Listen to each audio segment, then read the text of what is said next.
In the last 5 days of this world, I finally became the sensible guy my girlfriend thought I was. Christmas time came around, and I stopped making a fuss when she ditched me to spend it with her childhood friend, Oliver. I let him have his way with everything. He wanted Judy to be with him late at night? Sure. He wanted the handmade jewelry she made for me? I gave it to him. He even wanted to use the house my mom left me as loan collateral, and I handed him the deed without a second thought. Judy looked relieved, telling me I was doing well and to keep it up. I just didn't care anymore. None of it mattered because in 5 days none of this would concern me anymore.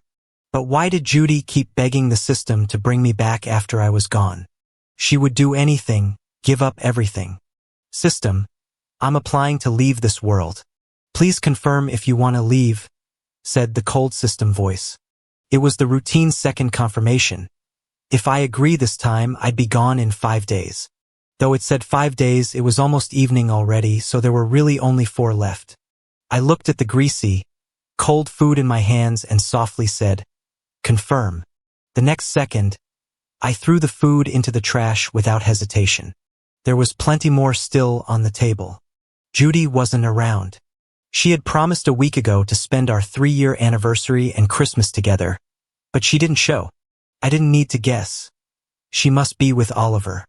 With Christmas around the corner, I couldn't help but feel sad remembering it was the same time of year when Judy and I got together 3 years ago. I wiped away a tear, pulled myself together, and went back to working. Focusing on making it through the next few days was what mattered now. I still had a few dishes to clear, and I planned to take down the Christmas decorations around the house. I picked out these decorations days ago. Judy said she'd be here with me, which made me so happy I couldn't stop picking out strings of lights. As I was getting down from a chair after taking them down, I lost focus and twisted my ankle. I yelped in pain and instinctively dialed Judy. There was a long busy signal, then the call ended on its own. I realized that I was only humiliating myself calling her. Oliver, after all, was the male lead, irresistible to Judy by design. And me, I was just a player. 3 years ago, I got this system, entered this world to win Judy over. Normally, a male lead like Oliver wouldn't reappear, because with a player involved, they'd become the real lead. But I didn't know what went wrong with this world. Not only did Oliver return from abroad, but my progress with Judy came to a halt ever since. I chose Judy because the system suggested her. She had just been abandoned by Oliver, making her a suitable choice for a newbie like me. But her affection for me plummeted after Oliver came back. It got worse when he accused me of causing trouble, and Judy became cool towards me. My explanations fell on deaf ears, leaving me suspecting Oliver as a player too. The system denied it, claiming there were some data glitches it was working to fix. Initially, I hoped the glitches would be resolved as I'd invested so much time in Judy. She might have been an ordinary lead to the system, but I fell for her during the process. I genuinely wanted to win her heart and spend my life with her, but I just kept getting let down. So, before this Christmas, I decided to abandon the mission and leave this world. With a sigh, I remembered my throbbing, swelling ankle. I resigned myself to heading to the hospital, but the stabbing pain stopped me. I had to call an ambulance. I spent the night in the hospital, getting my ankle treated. The next day, I woke to Judy's angry call, her voice cutting through my foggy mind. "Dave, where did you go? The house is a mess. What are you trying to do? You didn't wash the dishes, left the food out, and those things all over the windows. Where the hell did you go?" Before I could reply, she kept up her tirade. She didn't even find my sudden disappearance odd. My eyes began tearing up. She used to tell me not to work myself too hard. Now, I miss one night of cleaning and she treats me like a servant. How did she change so much? Was it the way this world was set up, or was she always like this and I just chose the wrong person? "Judy, maybe Dave had something urgent. Don't be mad. He left in a hurry." Oliver's voice came through, pretending to calm her while stirring things up. "He didn't have anything urgent. He just got lazy this time and hid away," Judy snapped, not caring. Choking back tears, I held on to a sliver of hope. Judy, I'm in the hospital. Could you come by and cover the medical bill if you're free? I thought Judy might ask why I was in the hospital. Instead, she was skeptical. Why don't you have money? You want me to pay the bill? Where did all your money go? Remember? It all went on groceries. I frowned. After trusting Oliver's lies, Judy stopped letting me control our money, only giving me an allowance. She couldn't trust me, thought I was reckless with money. But with Oliver, money was no issue. Unlimited, she let him have anything he wanted. No matter what illness it is, you had it coming. That's karma for wasting food. After Judy said that, she hung up on me. She didn't mention money again. I kept telling myself to hang on for just 4 more days. Just 4 more days, and I'd be back in my world. Thinking about it like that, I started looking online for secondhand buying sites. I figured I could sell some accessories to cover medical bills. But while sending photos to potential buyers, I found out all the jewelry Judy gifted me after Oliver came back was fake. I never expected Judy to be like this. She didn't want to buy me gifts, but when she did, they were all fakes. It would have been better if she just didn't bother. Feeling completely disheartened, I ended up selling the bracelet from my mom in this world to pay the bills. My mom had already passed when I arrived. Besides the bracelet, she left me a house. I never met her, but from the house's decor, she seemed to really love me. It's a tough time, so I hope she understands. That afternoon, with my ankle in a cast, I left the hospital and went home. As soon as I opened the door, I saw the two of them laughing together. You still know how to come back home. Judy was drying Oliver's hair with a sneer when she noticed me. Oliver looked like he just had a shower. He was in warm loungewear, showing his delicate collarbones, seeming so cozy. But all I focused on was Judy drying his hair, just like she used to do for me. Back then, she'd vowed she'd only ever dry my hair. Little did I realize, her promises had rusted along with our once close relationship. Dave, sorry, I didn't mean to bother you and Judy. My house has a frozen pipe. I had no choice but to come over. Hope you don't mind. Oliver said apologetically when I stayed silent. Don't waste your breath on him, Judy sneered. In her eyes, I'm now just a mooching, petty guy, not worth the explanations. The big living room suddenly felt cramped with my presence. Judy turned the hairdryer back on, continuing to dry Oliver's hair, ignoring me. They went on discussing college days. I couldn't add anything. Not wanting to disturb them, I went straight to my room. But then I overheard Judy. Oliver, you don't need to be so polite. He owes you. But Judy, Dave is your boyfriend. I really did trouble you guys this time. How can I not apologize? Oliver replied, pretending to be sincere. Oliver, you're always so kind. That's why he takes advantage of you. We shouldn't be so easy on him. Listening, I felt a bitter taste inside. There he was, acting all regretful, but if he truly felt sorry, he shouldn't have come back at all. I told myself not to get mad. Just 3 more days and none of this would matter. As I was thinking, Oliver popped his head in, flashing a fake smile when he saw me. Dave, I just wanted to say sorry for disturbing you. Hope you don't mind. Oh, is that a wooden pendant? I didn't respond. He came in on his own, grabbed the wooden pendant from my desk, and started examining it closely. I thought he'd just look, but then he asked shamelessly, "Can I have this?" "It's fine, take it," I said, staring at the pendant, knowing his intentions but too tired to argue. He wanted it, so I'd let him have it, just like with Judy. The pendant was ordinary, except Judy had carved it herself. I remembered 3 years ago when I first arrived. Handcrafted items were trendy then, and Judy wanted to make me one, too. She went out of her way to pick the best material, getting her hands all scraped up. I recalled her bright eyes as she held out the slightly rough pendant, saying she had a gift for me. I was so happy back then. I actually believed I could win Judy over and spend my life with her. That pendant was a symbol of our commitment. It was the reason we made our relationship official. Dave, please? I saw you have plenty of other accessories. It won't be a hassle, right? Lost in thought, I unconsciously ignored Oliver, which made him pout dramatically. His actions caught Judy's attention. She came in, saying, "Dave, have you been picking on Oliver again?" I knew it when he said he'd apologize. "You wouldn't, huh? Is that a pendant?" Halfway through venting her anger, she suddenly spotted the pendant in Oliver's hand.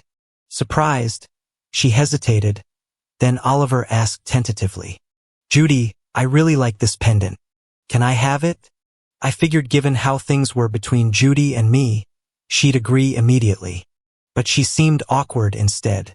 "Oliver, I made that pendant. It's rough. Let me make you a better one." "But Judy, crafting it must have been hard." "I heard it's easy to get hurt," Oliver objected, pretending to be concerned about Judy. I sensed trouble. Judy started comparing me with him again. She seemed to recall how tough it had been to make the pendant for me, her gaze turning impassive. "Oliver still worries about my getting hurt, but all you care about is asking when the pendant will be ready, Dave. Sometimes I really doubt if you ever loved me." I almost laughed at how ridiculous her question was. How could she ask if I love her or not? Back when we started working on the pendant, I remember telling her repeatedly not to do it when I saw the injuries on her hands. What happened to all that? Judy probably thought I was feeling guilty because I didn't respond, so she straightened up and said, "Since Oliver doesn't mind, just give it to him. You've never worn it anyway." Judy went on and on, expecting me to flare up, but I didn't. By the time she said her second sentence, I had already handed the pendant to Oliver. That caught Judy off guard. She didn't know what I was up to. She looked at me, then awkwardly said, "Well, at least you have some sense." "Thanks, Dave." Oliver was all smiles and thanked me. During all this, nobody asked why I had a cast on my leg or why I went to the hospital yesterday. The two of them stayed lovey-dovey outside for a while before Judy walked Oliver out. She was all cold-faced when she got back to me. "Dave, what's with you being so obedient lately? I gave the pendant to Oliver and you didn't even react. You better keep that attitude towards Oliver." I gave her a confused look. "Judy, you always wanted me to listen, and now that I am, this is how you act." Before deciding to leave, I tried really hard to save my relationship with Judy. We always fought about Oliver. Ever since he came back, Judy hardly came home, always claiming she was working late. I remember last year's birthday. I cut the cake alone, made a wish, and called Judy. She said she was working late, but she was actually with Oliver, who was scared during a power outage. Oliver had posted a thank you note and a photo that looked suggestive on his social media. Of course, I fought with Judy over that. I really did love her. If she was going to favor him so blatantly, then my being here was pointless. I even asked the system countless times what was going on. Wasn't I the one supposed to win her over? The system always coldly said there was a glitch being fixed and that I'd get compensated afterwards. I kept waiting, hoping for that glitch to be fixed and for the lover I knew to come back. But in the end, I was left heartbroken by Judy and decided to leave for good. In the previous world, I was an orphan, grew up with hardships, and remained alone. I knew I was starved for love, which is why I cherished every bit of it here, especially with the people in front of me. Sadly, it seems like it's beyond saving now. I looked at Judy and said calmly, "Judy, I have no hidden agenda. He wanted it, so I gave it to him. It's just a wood carving pendant, after all." Judy stared at me with a doubtful look for a long moment. "I just feel like you're up to something, Dave. If you really have no grudge against Oliver, there's something you can do to prove it." I frowned, suspecting whatever came next wouldn't be good. And true enough, Judy continued, "I remember your aunt left you a house, right? Oliver's been dreaming of starting a business since he got back, but doesn't have the funds. If you can mortgage your house to raise money for him, I'll believe you've changed." I sighed deeply. This was something she mentioned a year ago, wanting to use my mom's house to fund Oliver. I didn't agree then, but she hasn't forgotten about it. I hesitated for a couple of seconds, then fetched the deed from the cabinet and handed it to her. "Sure, take it." As I handed it over, I silently apologized to my mom in this world, but I was tired. I didn't want to fight anymore. "Really? Just like that?" Judy sounded puzzled, cautiously taking the deed. flipping through it a few times before finally believing it. "So you have changed for the better," she said in surprise, then hurried out excitedly. I knew she was going to tell Oliver his dream had funding now. Sure enough, a while later, Oliver posted about it on social media. He tagged Judy, thanking her for the kickoff funds. I quietly liked the post without saying anything else and began clearing my stuff. Started to toss what needed tossing, donate what could be donated. Since I'd decided to leave, I'd leave completely, spare them the bother of dealing with my presence. Judy didn't come home that night. I knew and barely cared about Oliver's post anymore. The day after, I got a call from Judy. "Dave, Oliver wants to treat you to dinner as a thank you for your investment. He says he'll cook a feast." Her pride was obvious in her voice. I wasn't sure why his cooking thrilled her so much. There was even a hint of condescension. I thought of refusing, but then reconsidered. I didn't have much time left here. Might as well have a free meal, say my goodbyes. "Got it," I said before hanging up and getting ready to go. But when I got there, it was nothing like the grand feast I imagined. I walked in to see Oliver in a newly bought apron, looking lost in the kitchen. "Dave, give me a hand, will ya?" Oliver's not great in the kitchen. As soon as Judy saw me, she didn't hold back and immediately had me replace Oliver. I didn't make a fuss, just washed my hands and headed into the kitchen. I'm actually pretty good at cooking. I made a whole feast for our 3rd anniversary, so this is no big deal for me. "Thanks a ton, Dave," Oliver said, half-heartedly helping me out. But soon enough, Judy called him away, and he slipped back into the living room with her to chat and laugh. In the kitchen, I was making some noise chopping ribs, realizing they probably just wanted me to cook all along while pretending to treat me to dinner. Ever since I stopped caring, their little schemes have been glaringly obvious. Wasn't I supposed to make those braised shrimp? Where are the shrimp, anyway? When I asked about the missing ingredients, Oliver was quick to jump back in, pretending to be helpful. "I forgot to buy them. Dave, take a break, I'll go get the shrimp." Judy, watching TV in the living room, overheard and matter-of-factly told me to go instead. "Let Dave go, Oliver, you don't know how to pick shrimp." I glanced at her indifferent face, sighed, but decided not to stir up any more drama with just 2 days left. Better to end things peacefully and move on as strangers. After all, as Judy said, everything was my debt to Oliver. "All right, I'll head out," I said as I opened the door, glancing back at Judy in the living room. She didn't even spare me a glance or bother to say, "Okay, you go." I sighed, stepped out, and walked toward the elevator. But passing by the stairwell, suddenly someone dragged me inside. I couldn't even scream before feeling a coldness in my chest, followed by searing pain. Sensing my vitals dropping, the system immediately dulled the pain. It calmed me down, and its next words echoed in my ear. "Mr. Dave, please don't panic. This is your way back to the world." Just then, I clearly heard a voice angrily cursing.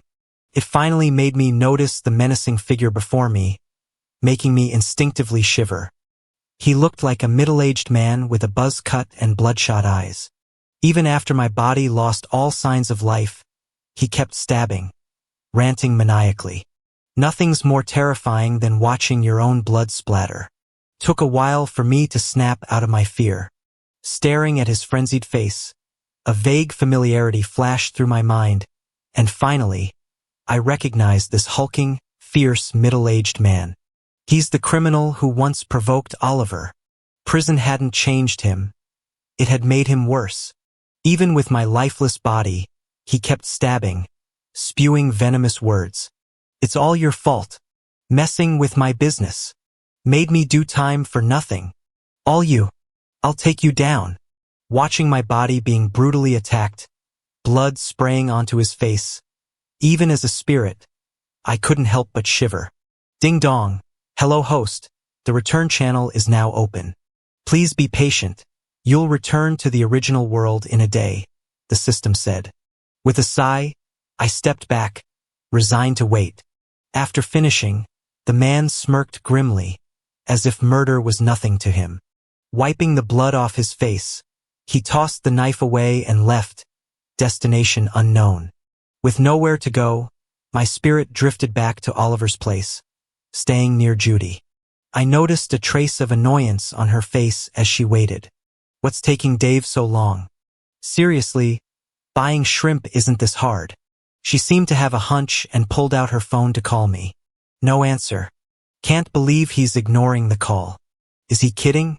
Not coming back? Might as well be dead out there. Judy was furious about my disappearance and my unanswered calls. Maybe Dave still holds a grudge against me, Oliver speculated, feigning remorse. Maybe he didn't really want to come to dinner in the first place? The thought of my body lying in a pool of blood somewhere incapable of answering the phone felt absurd. I'll go check, Judy finally decided. Dave never just leaves without saying anything. Angry and determined, she poked her head out the door but quickly retracted, unwilling to even change her shoes. Just a couple of steps outside, she would have seen my body and the blood. As she returned, she vented her frustration. So he just left. What's his problem? If he didn't want to come, he could have just said so. What's this about? Back inside, Oliver looked on with an innocent pout at the cooking. Maybe we shouldn't wait any longer. If we do, everything else will get cold. I'll just order the shrimp delivery, he suggested. Watching silently, I couldn't help but chuckle wryly. I really was their personal chef, ready for use. The delivery guy was quick. But just as he was about to knock, a scream echoed through the hallway, catching the two's attention. There's a body. What the hell? What's with the noise? Judy snapped, opening the door to scold the delivery guy, only to find him collapsed, wide-eyed, trembling and muttering about the corpse outside. Judy frowned, curiosity piqued, and stepped into the hallway. There she was, face to face with my lifeless body and lingering gaze. Frozen, she could only stammer, How could it be you, Dave? Oliver soon followed, shrieking in shock at the sight. Judy was jolted back by his scream, trembling, muttering in disbelief. Impossible, Dave? How could it be you? Their outcry drew neighbors, some screaming, some calling the police. The cops arrived swiftly, cordoning off the hallway with yellow tape while forensic teams went in and out. So, the unlucky errand guy, along with Judy and Oliver, got held back by the cops as witnesses at the crime scene. While the police were trying to understand what happened, both of them looked pale and shaken. They were talking about what they saw, all the while trying desperately to prove they had nothing to do with it. They were terrified of being seen as the ones who indirectly got me killed. As this was going on, the coroner came in quietly and whispered to the police. The victim had over 20 stab wounds in the chest and abdomen, and they'd been dead for less than an hour. They suspected it was a premeditated revenge attack. Fingerprints have been lifted from the knife and sent to forensics for comparison. Results would be out soon. The police waved the coroner away. As they described the horrible state I was in, Oliver nearly collapsed again. Please, you have to find the killer, Judy said tearfully, lifting her eyes that were full of bloodshot. I watched her, unable to comprehend. Just an hour ago, she was angrily wishing I would die outside. The police took my body away eventually. Judy and Oliver went back inside, still too shaken to eat that meal. Oliver cried non-stop, blaming himself for my death, while Judy comforted him all night. But I knew he wasn't just afraid, he felt guilty. He had a clue who did this to me. The next day, the police showed up. Judy, we got the killer by matching the fingerprints. Please come down to the station. Is Oliver here too? We'd like him to come along. Judy looked relieved at first, but then glanced back at Oliver with confusion. Oliver managed a pale smile but didn't explain. At the station, Judy instantly recognized the man and exploded in anger. It's you. The one who harassed Oliver 2 years ago. Why did you kill Dave? Wasn't he the one who put you up to it? She was so focused on speaking that she didn't notice the panic flashing in Oliver's eyes. The middle-aged man smirked, raising his fierce face to look at Judy, then at Oliver. He grinned widely, causing Oliver to shudder. I'm scared, Judy. I need to go, Oliver said in a choked voice, trying to leave, but the police blocked his way. Oliver, don't you want to hear his motive? The police stepped in, stopping him, leaving Oliver no choice but to turn back and stand behind Judy reluctantly. After some prodding by the police, the man spat out why he killed me. Why did I kill him? He ruined my plans. I just wanted to give him a beating back then. He glanced at Oliver, his eyes filled with contempt, and repeated his motive. I remember your pretty boy here. I couldn't stand him 2 years ago. The way he walked, like he was asking for trouble. I was about to teach him a lesson when that kid got in the way, just looking for some fun. But this little punk called the cops and got me locked up for 2 years. So I stabbed him. Judy's eyes widened in shock. She had always believed I was the mastermind because Oliver never told her otherwise. Did Dave save you? Judy asked Oliver, her voice breaking with disbelief. No. I wanted to explain, but you were too angry, Judy. I was scared and couldn't get it out. Oliver's frantic, messy explanation only dug the hole deeper. Judy watched him in disbelief, finally realizing for the first time that she had wronged me. The man, hearing all this, laughed heartily, taunting them. It's all his own damn fault. Shut up, you murderer. Judy screamed at the man and then turned to Oliver. How could you let me misunderstand him all this time? For 2 years, without saying a word.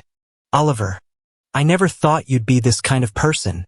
Judy was furious, lashing out at Oliver and the man, growing more and more agitated, almost trying to hit them before the cops held her back. Judy, calm down. Calm down. Judy. Watching all this, I felt no emotion. I had explained before. Judy never believed me, so why would it matter now? Soon, I'd be gone and free from this world. Things got chaotic for a bit, and during the argument, Judy slapped Oliver hard. He was stunned, then, bewildered, started cursing, losing all his usual soft and pitiful demeanor. How dare you hit me? What if I can't stand him? You used to love me the most. Why change your mind now? Judy, you talk like you're some sort of saint. You've always come running whenever I called you. Who would even buy your act of being all heartfelt? What did you say? Judy was about to charge at him, and the two of them had a huge fight. It ended with Oliver getting slapped a few more times before storming out angrily. Suddenly, the interrogation room fell silent. Judy sat down and broke down in tears, crying out my name. I watched her in despair, with the police unable to console or pull her up. My heart remained unmoved. Just then, with a ding, a system message popped up. Connection to your original world is established. Ready to return? Yes, I whispered as I felt myself becoming lighter, reaching the point of leaving. Judy seemed to sense something. She turned suddenly, like she saw me and tried to rush over. Dave, is that you? Don't go, don't go. Watching her, I closed my eyes. Who cares? Time flew by, and I've been back in this world for over 6 months now. When I first returned, the system apologized for the world's bug issue that tainted my experience. They promised to send me compensation through cash.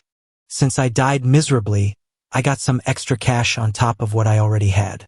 It's enough for me to live comfortably and carefree in the real world. I'm quite pleased with that, and I even gave the system a good review.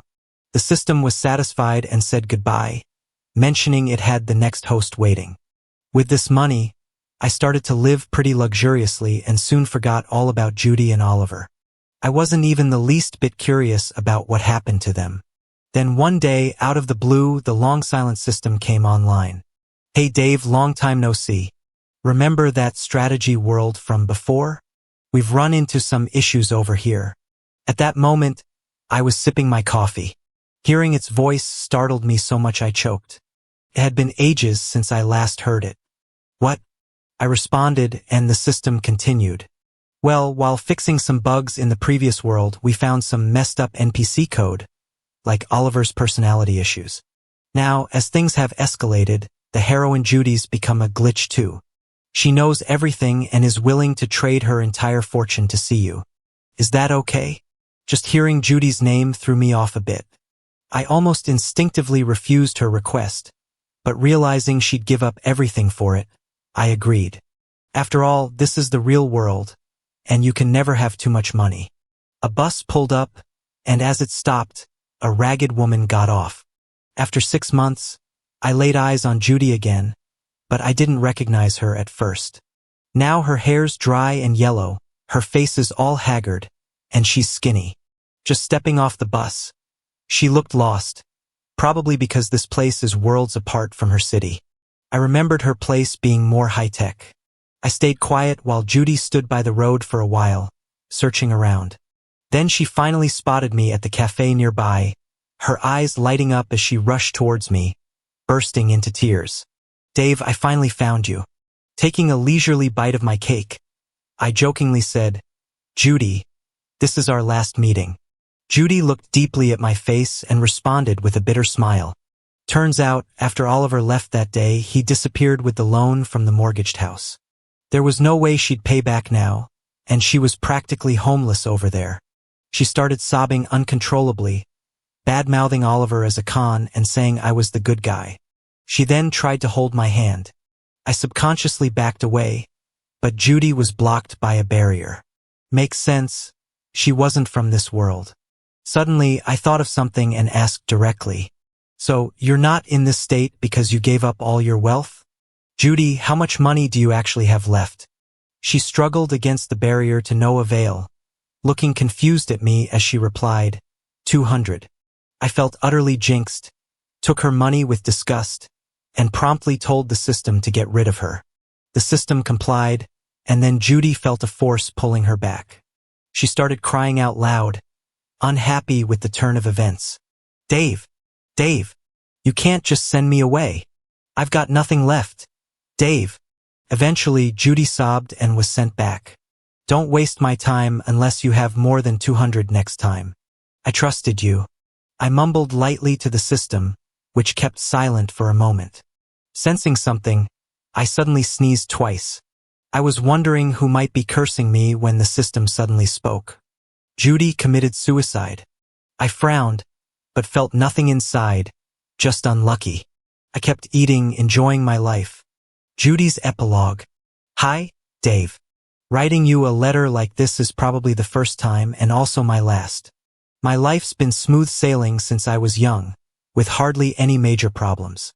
Sometimes I notice people around me finding their destined guy, who'd pursue them tirelessly, and many ended up happily together. I always thought Oliver would be my guy. Yet, after he left for abroad, I realized my destined boy hadn't arrived. At least, not in my over 20 years of life. I hadn't met him yet, until 3 years ago when I saw you stepping off a bus with a smile. Judy, remember me? I was your childhood neighbor. At first, I hadn't remembered, but when you spoke, the memories really did come back. I started questioning but couldn't help falling for you. Until Oliver returned, everything changed. Sometimes I knew I shouldn't have felt this way, felt guilty occasionally, but those feelings vanished quickly. I sensed something wrong within me but couldn't fight that overpowering control. I hurt you deeper and deeper. When you died, the control from childhood was suddenly gone. I suppose the system checked you were no threat to me anymore. That's why I seemed on edge then. Once the control was reduced, I confronted Oliver fiercely at the police station. I later regretted it, but I couldn't do anything. Since then, I tried finding the source of that control worldwide, stumbled upon a glitch, but it soon disappeared. It felt like an invisible force was constantly fixing and controlling me. When despair set in, making that wish was the first time the system spoke to me. I finally got a chance to see you again. Even if you didn't give me this chance, just being able to meet you once more, seeing you're doing well, would have satisfied me. Now I've lost everything. My true intent was to see you and then end this meaningless life. Dave, I wish we'd meet again in another life. I'd definitely treat you right if I could. Goodbye, Dave." Finishing this sentence, Judy closed her eyes and without hesitation, leaped off the rooftop. What she didn't know was that, at the same time, Dave sneezed twice, wondering to himself if someone was cursing him.